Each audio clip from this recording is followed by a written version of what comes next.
नमस्कार। मैं सुधीर श्रीवास्तव ज्योतिष अनुसंधान केंद्र में आपका स्वागत करता हूं।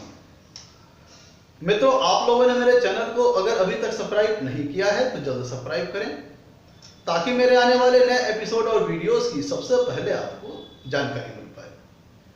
मित्रों, आज की इस ज्योतिषीय परिचर्चा में इस एपिसोड में हम बात करेंगे कुंडली में अगर नवमेश या कहें भाग्येश कुंडली के अगर सप्तम भाव में स्थित हो तो जातक को किस प्रकार का फल प्राप्त होता है। आज इस विषय पर हम चर्चा करेंगे। मित्रों, आगे बढ़ने से पहले किसी निष्कर्ष पर पहुंचने से पहले हमें यह समझना होगा कि कुंडली के नवम भाव से और कुंडली के सप्तम भाव से किन किन चीजों का विचार किया जाता है, क्योंकि हमारा टॉपिक है नवम भाव का स्वामी अर्थात नवमेश कुंडली के सप्तम भाव में बैठे तो जातक को किस प्रकार के फल प्राप्त होते हैं। तो इसके लिए हमें नवम भाव और सप्तम भाव से किन किन चीजों का विचार किया जाता है, इस चीज को समझना पड़ेगा। मित्रों, कुंडली के नवम भाव को हम भाग्य स्थान भी कहते हैं, धर्म स्थान भी कहते हैं। कुंडली के नवम भाव से यह पता लगता है किसी व्यक्ति का लक फैक्टर, उसका भाग्य, उसका कितना साथ देगा।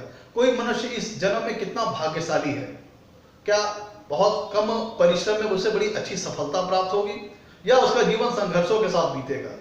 यहाँ पे निर्णय करता है व्यक्ति का लक फैक्टर, उसका फॉर्च्यून, उसका भाग्य, जिस चीज का विचार हम कुंडली के नवम भाव से करते हैं। कुंडली के नवम भाव से धार्मिक कृत्यों का, रिलीजन का, रिलीजियस एक्टिविटीज का, पूजा पाठ, कर्म कांड, इन सब सारी चीजों का विश्वास करते हैं, सारी चीजों का विचार करते हैं।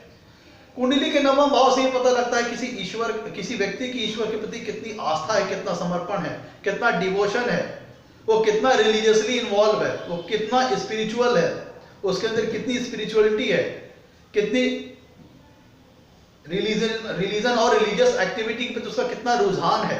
ये सब सारी चीजों का विचार हम कुंडली के नवम भाव से करते हैं। कुंडली के नवम भाव से किसी व्यक्ति का फिलॉसफिकल भी, उसका दार्शनिक विचार कितना है, कैसा है, इसका विचार हम कुंडली के नवम भाव से करते हैं। लॉन्ग डिस्टेंस ट्रेवल्स, लंबी दूरी की यात्राओं का विचार हम कुंडली के नवम भाव से करते हैं। तीर्थ यात्राएं, ऐसी चीजें आप कह लीजिए कि नवम भाव से व्यक्ति के फेम, व्यक्ति को कितना जीवन में प्रतिष्ठा मिलेगी, कितना सम्मान मिलेगा, इस चीज का विचार हम कुंडली के नवम भाव से करते हैं। लॉ का, फेथ का, फॉर्च्यून का, इन सब सारी चीजों का विचार हम कुंडली के नवम भाव से करते हैं। दूसरी तरफ कुंडली में जो सप्तम भाव होता है, सप्तम भाव से हम मैरिटल लाइफ के बारे में विचार करते हैं, वैवाहिक जीवन के बारे में विचार करते हैं। स्पाउस कैसा होगा, स्पाउस की हेल्थ कैसी रहेगी, स्पाउस हमारे लिए सपोर्टिव भूमिका में रहेगा या हमसे डिटैच रहेगा या लड़ाई झगड़ा करने वाला रहेगा, कितना वैवाहिक सुख मिलेगा, कम मिलेगा, ज्यादा मिलेगा। जो मसले मैरिटल से संबंधित होते हैं उनका विचार हम कुंडली के सप्तम भाव से करते हैं।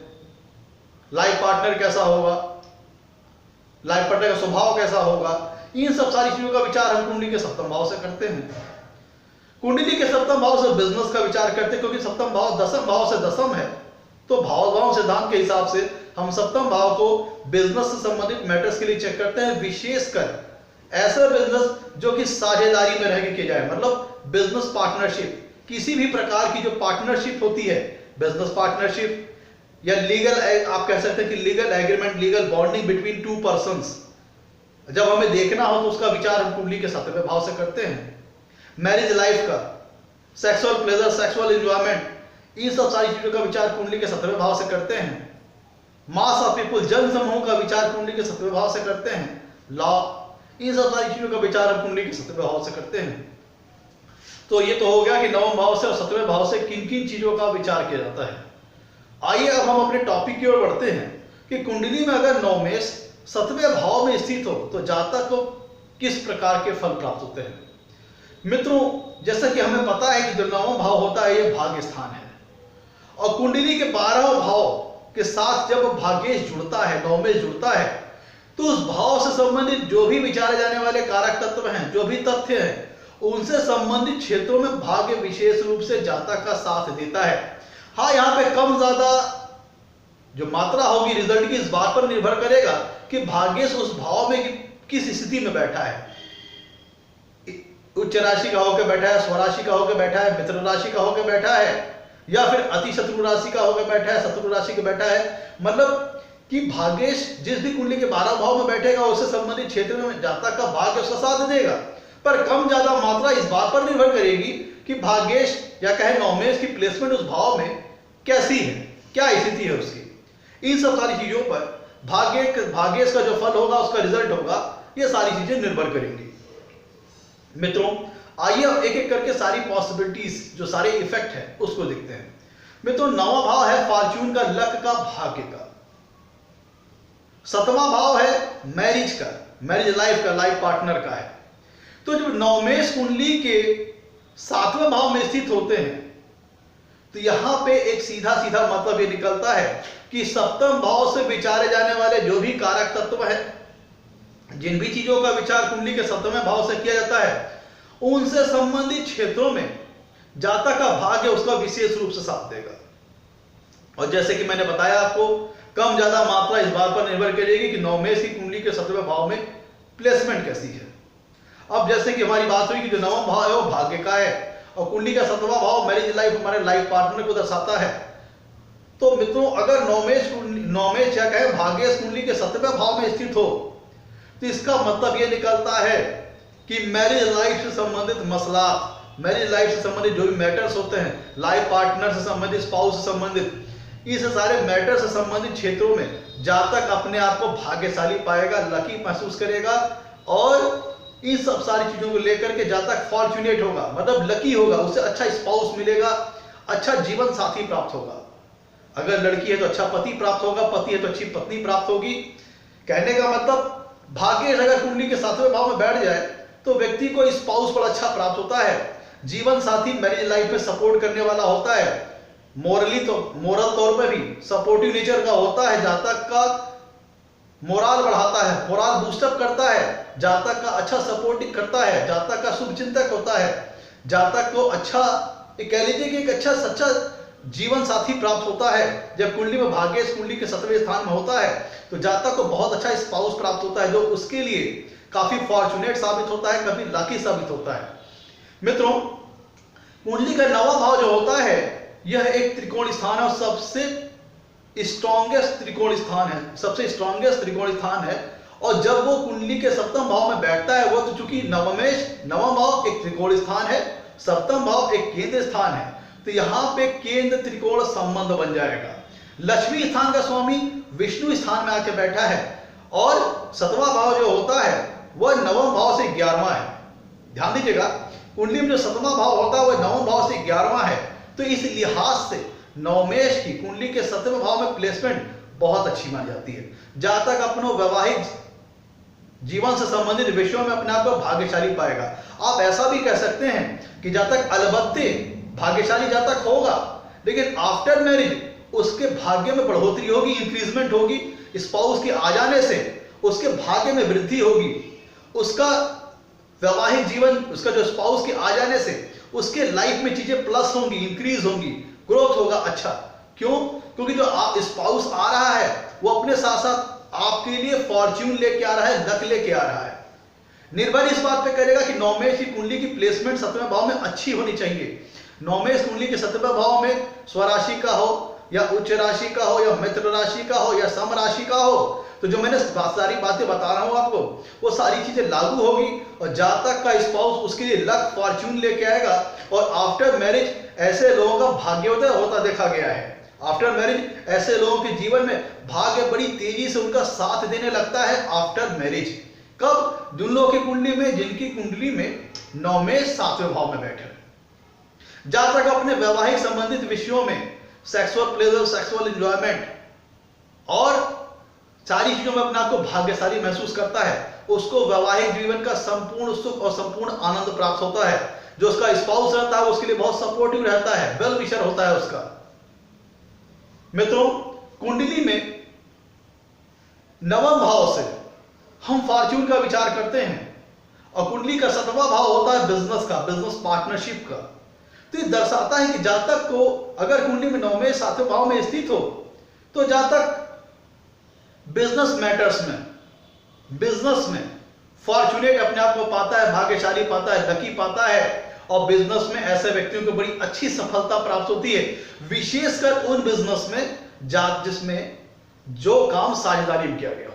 मतलब अगर नवमेश कुंडली के 7वें भाव में अच्छी प्लेसमेंट में बैठता है तो जहां तक वो बिजनेस पार्टनरशिप, व्यवसाय, व्यापार में अच्छा लाभ होता है, और विशेषकर उन व्यवसाय में जो कि साझेदारी पार्टनरशिप में किया जाए वहां पे विशेष लाभ प्राप्त होता है। मित्रों, कुंडली का जो 9वां भाव इसे हम धर्म स्थान भी कहते हैं, और ये जो कुंडली का 9वां भाव होता है इसे हम धर्म स्थान भी कहते हैं, और ये धर्म त्रिकोण का सबसे मजबूत और इंपॉर्टेंट हाउस है। तो अगर नवमेश कुंडली के 7वें भाव में ऐसी स्थिति में जाके बैठते हैं, उसका मतलब क्या होता है कि जातक बहुत ही सिद्धांतवादी होगा, जातक का मोरल लेवल, जातक की मोरलिटी, उसका एथिकल स्टैंडर्ड, उसकी नैतिक सिद्धांत बहुत मजबूत होंगे। ऐसा जातक फिलोसफिकल व्यू वाला होगा, दार्शनिक सोच और विचारधारा वाला होगा, हाई लेवल की उसकी थिंकिंग होगी। तो ऐसा जातक अपने वैवाहिक जीवन में मोरलिटी के लेवल का, मर्यादा का बहुत अच्छा ख्याल रखेगा। ऐसी स्थिति में जातक अपने स्पाउस के प्रति समर्पित रहता है, भरोसेमंद रहता है, वफादार रहता है। जिन लोगों की कुंडली में नवमेश अच्छी प्लेसमेंट में 7वें भाव में बैठते हैं, अलबत्ते वो वैवाहिक सुख से संबंधित सभी विषयों में अपने आप को लकी और भाग्यशाली तो पाएगा ही, साथ में वो व्यक्ति अपने स्पाउस के प्रति डिवोटेड होता है, ईमानदार होता है, वफादार होता है, लॉयल होता है, फेथफुल होता है। ऐसा व्यक्ति मोरलिटी के लेवल को, एथिकल लेवल को, एथिकल स्टैंडर्ड को मानता है, फॉलो करता है, और सारी चीजों को मर्यादा में रह करके और अपने जीवन साथी के प्रति समर्पित होकर के अपने वैवाहिक जीवन को आगे बढ़ाता है। यहां कहने का मतलब यह हुआ कि एक्स्ट्रा मैरिटल अफेयर्स के चांसेस बहुत कम हो जाते हैं, बहुत घट जाते हैं, कह लीजिए कि ना के बराबर हो जाते हैं। कब? जब नवमेश कुंडली के 7वें भाव में अच्छी प्लेसमेंट हो। मित्रों, कुंडली का 9वां भाव होता है हायर लेवल एजुकेशन का। कुंडली का 9वां भाव होता है हायर लेवल एजुकेशन का, और जब कुंडली में भाग्येश क्या कहें नवमेश कुंडली के 7वें भाव में बैठेंगे तो वहां से वो 7वीं पूर्ण दृष्टि से लग्न को देखेंगे, और बैठे कहां पे हैं? नवमेश कुंडली के 7वें भाव में। तो ऐसा मतलब ये होता है कि जातक यहां पे स्पिरिचुअल नेचर का भी होगा और मटेरियलिस्टिक अप्रोच भी लिए होगा। अगर कुंडली में नवमेश 7वें भाव में बैठते हैं तो जातक के अंदर स्पिरिचुअलिटी तो होगी, धर्म प्रति आस्था, समर्पण तो होगा, साथ में ऐसा व्यक्ति भौतिक जीवन के प्रति भी एक सामंजस्य बना के चलता है। स्पिरिचुअलिटी भी रहती है और भौतिक जीवन, गृहस्थ जीवन, एक भौतिक जीवन से संबंधित जितने भी सुख संसाधन है सबको प्राप्त करने के लिए आकांक्षित भी होता है, उनको प्राप्त करने की उसके मन में लालसा भी होती है। तो ऐसा व्यक्ति स्पिरिचुअलिटी और एक भौतिक जीवन के बीच सामंजस्य बना के चलता है, और अपने जीवन में वो प्रोफेशनल विशेषतर हायर लेवल की एजुकेशन हासिल करता है, और विशेषता वह प्रोफेशनल एजुकेशन जैसे पोस्ट ग्रेजुएट डिग्री, जैसे MBA, जो कि वो डिग्रीज जो कि प्रोफेशनलिज्म में इन्वॉल्व हो, ऐसी हायर लेवल की एजुकेशन जातक अपने जीवन में प्राप्त करता है। यहां पे ध्यान देने वाली बात है, अगर नवमेश कुंडली के 7वें भाव में बैठता है तो चूंकि 9वां भाव है धर्म त्रिकोण और 7वां भाव है काम त्रिकोण, तो यहां पे दर्शाता है व्यक्ति बहुत ही बैलेंस जीवन जीता है, उसका झुकाव स्पिरिचुअलिटी के प्रति भी रहता है, और मटेरियलिस्टिक अप्रोच और भौतिक जीवन से संबंधित जो भी सुख संसाधन है उससे संबंधित विषयों में जातक अट्रैक्टिव भी रहता है, इंटरेस्टेड भी रहता है, मतलब एक सामंजस्य बना के चलता है, बैलेंस बना के चलता है। स्पिरिचुअलिटी और मटेरियलिस्टिक लाइफ या कहें भौतिक जीवन के बीच में एक वो बैलेंस बना के चलता है। मित्रों, 9वां भाव है धार्मिक कृत्यों का, रिलीजियस एक्टिविटीज का, पूजा पाठ का, कर्म कांड का, और 7वां भाव है बिजनेस का। तो यहां पे चूंकि वो धर्म त्रिकोण है और 7वां भाव काम त्रिकोण है, तो उसका मतलब यह भी निकलता है कि 9वें भाव से विचारे जाने वाले तथ्य जैसे धार्मिक कृत्यों से संबंधित चीजों को वो एज ए प्रोफेशन में ढाल सकता है, प्रोफेशन बना सकता है, जॉब प्रोफेशन में उसको कन्वर्ट कर सकता है, और जिसके चलते जातक अपने जीवन में लाभ कमा सकता है। मतलब यहां पे कहने का मतलब ये हुआ कि जैसे जातक एक, क्योंकि 9वां भाव स्पिरिचुअलिटी से संबंधित है और 7वां भाव है बिजनेस और प्रोफेशन, तो यहां पे कहने का मतलब है कि स्पिरिचुअलिटी, धर्म, पूजा पाठ, कर्म कांड, धार्मिक कृत्यों को वो ऐसे जॉब प्रोफेशन में कन्वर्ट कर लेता है, ऐसे व्यवसाय, ऐसे व्यापार में कन्वर्ट कर लेता है जिसमें उसमें कह लीजिए कि प्रोफेशनलिज्म आ जाता है। मतलब जातक एक धर्म गुरु हो सकता है, रिलीजियस टीचर हो सकता है, धार्मिक शिक्षक होता है, धार्मिक विषयों से संबंधित मोटिवेशनल टीचर हो सकता है, मोटिवेशनल गुरु हो सकता है। यहां पे चूंकि नवम भाव से हम गुरुओं का विचार करते हैं और सतवां भाव है बिजनेस और प्रोफेशन का, तो मतलब जातक कह लीजिए कि शिक्षक हो सकता है जो कि हायर लेवल एजुकेशन प्राप्त किया। ध्यान दीजिएगा, नवम भाव से विचार करते हैं हायर लेवल एजुकेशन का और गुरु का, और सतवां भाव है बिजनेस और प्रोफेशन का, बिजनेस का, व्यापार का। तो जातक की समझ लीजिए कि एक शिक्षक हो सकता है, एक ऐसा शिक्षक जो कि हायर लेवल की एजुकेशन प्रोवाइड कराता हो। जैसे ऐसा व्यक्ति जो कि IAS level, IAS PCS exam की प्रिपरेशन करवाता हो, किसी बड़े कोचिंग सेंटर में पढ़ाता हो। मतलब ऐसा प्रोफेशन, ऐसा जॉब कर सकता है जहां पे उसको अपनी हायर लेवल एजुकेशन की मदद से वह शिक्षक का काम करता है और उसको वो प्रोफेशनलिज्म में ढाल देता है, प्रोफेशन में ढाल लेता है। जैसे किसी बड़े कोचिंग सेंटर में पढ़ाना, किसी यूनिवर्सिटी, किसी कॉलेज में प्रोफेसर होना, किसी यूनिवर्सिटी, किसी कॉलेज में प्रोफेसर होना और वहां पे हायर लेवल जो इसने एजुकेशन प्राप्त की है अपने जीवन में, उससे संबंधित उस चीज को प्रोफेशन में ढाल लेता है। ऐसा जातक एमबीए से संबंधित टीचर भी हो सकता है, धार्मिक कृत्यों, धार्मिक धर्म उपदेशक हो सकता है, रिलीजियस टीचर हो सकता है, आईएएस पीसीएस की तैयारी कराने वाला एक उच्च स्तरीय शिक्षक हो सकता है। मतलब एक ऐसा उच्च स्तरीय शिक्षक हो सकता है कि जिसके अंदर शिक्षक होने की बॉर्न क्वालिटी मौजूद हो। मतलब जन्म से ही ऐसा व्यक्ति एक अच्छा शिक्षक साबित होता है, एक अच्छा एडवाइजर साबित होता है, एक अच्छा काउंसलर साबित होता है।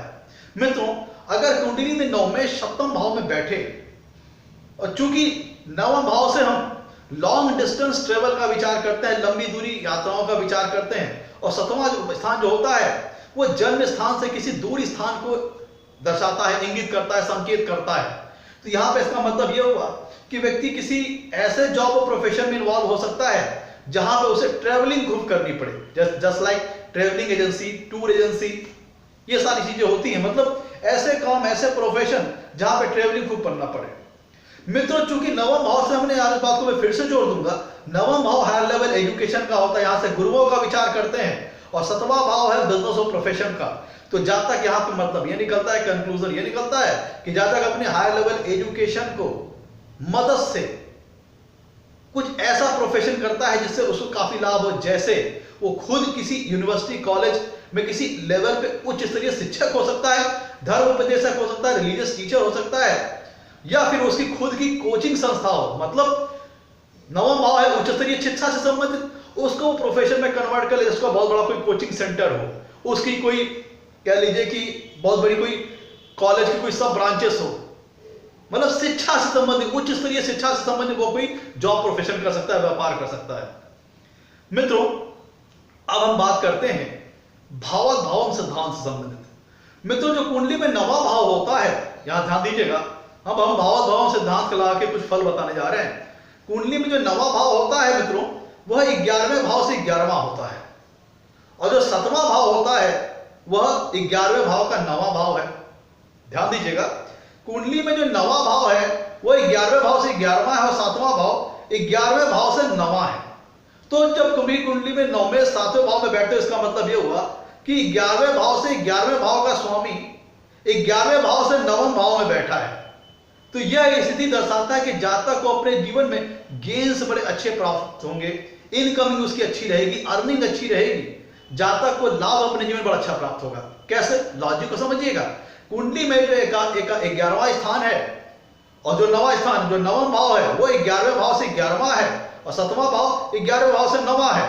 तो जब नवमेश कुंडली के 7वें भाव में बैठते हैं तो इसका मतलब ये होता है कि 11वें भाव से 11वें भाव का स्वामी 11वें से 9वें भाव में स्थित है, जो कि ये इसका मतलब क्या हुआ, 11वें से 11वें भाव का स्वामी 9वें भाव में स्थित है, 11वें से 9वें भाव में स्थित है, जो कि लाभ के लिए, इनकमिंग के लिए, अर्निंग के लिए बहुत बढ़िया है। ये नवमेश की कुंडली के 7वें भाव में बैठना ये दर्शाता है कि जातक को अपने जीवन में गेन्स बड़े अच्छे प्राप्त होंगे, प्रॉफिट्स अच्छे रहेंगे, अर्निंग अच्छी रहेगी। मित्रों, चूंकि ये नवा भाव धर्म त्रिकोण है और 7वां भाव काम त्रिकोण है, तो ये दर्शाता है कि जातक नवम भाव को चीजों को मटेरियलिस्टिक अप्रोच में धारण करता है, जिसका मैंने भी आपको बताया कि अपने हायर लेवल एजुकेशन को इस्तेमाल करके, हायर लेवल एजुकेशन इस्तेमाल करके किसी उच्च स्तरीय शिक्षा प्रदान करने वाला शिक्षक हो सकता है, किसी उच्च स्तरीय कमर्शियल ऑर्गेनाइजेशन में वो जुड़ करके, चाहे वो खुद कमर्शियल लेवल ऑर्गेनाइजेशन को चलाए या उससे संबंधित क्षेत्रों में शिक्षक हो सकता है, शिक्षा प्रदान करने वाला काम कर सकता है। जैसे हमारे धार्मिक गुरु होते हैं, रिलीजियस टीचर्स होते हैं, आईएएस पीसीएस लेवल का एग्जाम का प्रिपरेशन कराने वाले टीचर होते हैं, मेडिकल प्रिपरेशन कराने वाले टीचर होते हैं। एक हायर लेवल एजुकेशन प्रदान करने वाला शिक्षक हो सकता है। मित्रों, 7वें भाव से विचार करते हैं सेक्सुअल प्लेजर, सेक्सुअल एंजॉयमेंट का, सेक्सुअल मैटर्स का, और 9 मेष का कुंडली के 7वें भाव में बैठ जाना ये दर्शाता है कि जातक अपने जीवन में, अपने मैरिटल लाइफ में सेक्सुअल एक्टिविटी से संबंधित विषयों में अपने आप को लकी और फॉर्चुनेट पाएगा। उसे वैवाहिक जीवन का संपूर्ण आनंद मिलेगा, संपूर्ण सुख प्राप्त होगा। अगर कुंडली में 9 मेष 7वें भाव में बैठता है मित्रों, तो ये दर्शाता है कि जातक का जो स्पाउस होगा उसकी कम्युनिकेशन स्किल बहुत अच्छी होगी। जातक का जो स्पाउस होगा वो करेजियस होगा, बोल्ड होगा, बहादुर होगा, ब्रेव, हिम्मती और साहसी और पराक्रमी होगा। ऐसा क्यों? क्योंकि जो कुंडली का जो 9वां भाव है मित्रों, वो 7वें भाव से तीसरा है। कुंडली का जो 9वां भाव है वो 7वें भाव से तीसरा है। तो अगर ऐसी स्थिति में 9 मेष अगर कुंडली के 7वें भाव में अच्छी प्लेसमेंट में बैठते हैं, तो उसका मतलब ये निकलता है कि जातक का जो स्पाउस होगा उसकी कम्युनिकेशन स्किल बहुत अच्छी होगी, अच्छा वक्ता होगा, और ऐसा व्यक्ति फर्म, जातक का स्पाउस फर्म डिटरमाइन भी होगा, एम्बिशियस स्वभाव का होगा, महत्वाकांक्षी होगा, साथ ही साथ ऐसा व्यक्ति हिम्मती साहसी भी होगा। मित्रों, आप इसको यहां पर ऐसा भी कह सकते हैं कि जातक किसी इस प्रकार के व्यापार प्रोफेशन में इन्वॉल्व हो जहां पे इंफॉर्मेशन कम्युनिकेशन का रोल बहुत ज्यादा हो।